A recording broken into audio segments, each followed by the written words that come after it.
Okay, so I don't usually do this, but today we are doing an unboxing video. This one, I know what like 10% of the stuff inside is. I bought this because I like obscure battles. I like the ones that are forgotten, I guess. The ones that no one thinks about, like Alaska in World War II with the US, or goodness, the Java for the Japanese in World War II, or the African campaigns, or the Asian campaigns in World War I. Maybe they're smaller, whatnot. This one I picked up because they had some stuff from New Guinea. And my goodness, New Guinea I find interesting as heck. Usually I don't buy random things like this, but yeah, let's see what we got. I guess the guy gave me some stamps. That's interesting. I guess we have some Disney stamps from Bhutan. That's cool.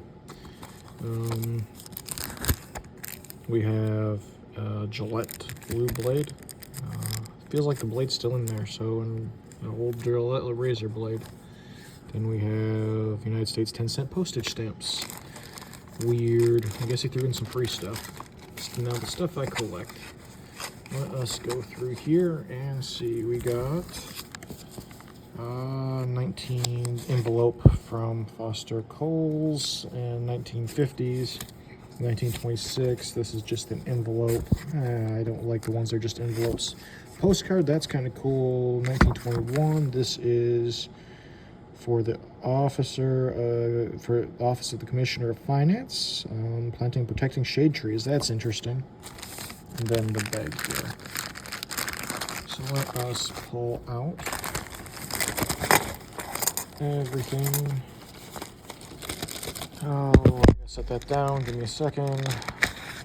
Okay. So this is what I went for. Greetings from New Guinea. This should be World War II. Yep, World War II. Victory greetings from New Guinea. That is what I wanted. So that is why I bought the lot. Then we have the American Home from an individual, 1936 pin. We have a purchase permit for no more than 10 gallons of gasoline, 1945, so rationing stuff. We have Life's Little Day on services. This is World War II service pamphlet, which is cool. Then we have, whatever this is, that's interesting. I don't exactly know what this is. Maybe a Middle Eastern pilot's license? Rust resistant. I don't know what that is. It looks like pilot wings, but not really sure. Put that here. Then we have a grouping of photos. So,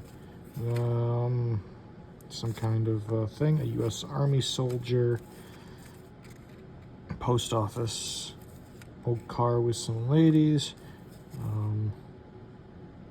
religious something building destroyed, the legislative building,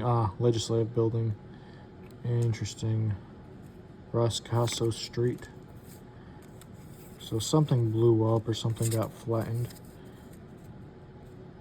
That's interesting. A guy peeing, maybe. People on a boat. A CDV of a little girl with a locket. That is cool. I always love stuff like that. A train. Number 253. The southwestern. Then an old car, some cats, people in the streets. This is probably early 1900s. Curious on where that's from. Nothing on the back there. A beer sticker. Veterans of the Foreign Wars VFW membership card. And multiple profit one half certificate. That's interesting. And then these are 25 genuine photographs. Oh goodness, this is a long video.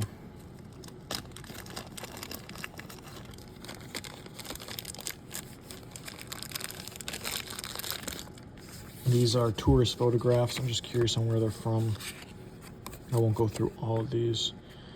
Mount Washington Hotel, so New Hampshire. So these photographs are all from New Hampshire, from the Reynolds Company in Washington, D.C. And yeah, these are just tourist photographs. Cool. But again, I just bought this all for that one piece from New Guinea. All the rest, I had no clue what was coming with it. It's cool to see. Always nice to get a few more photos for the collection. And the stamps are always cool. My son is going to love those. But hopefully you guys enjoyed. And yeah, continue watching, because I love sharing history and love showing what you can find. I think I paid $30 for all of it, which is a bit much for a single piece. Usually I don't pay more than, used to only be about $1, but now I don't pay more than $5 for a single piece. So other than that, yeah, hopefully you guys have a good rest of your day.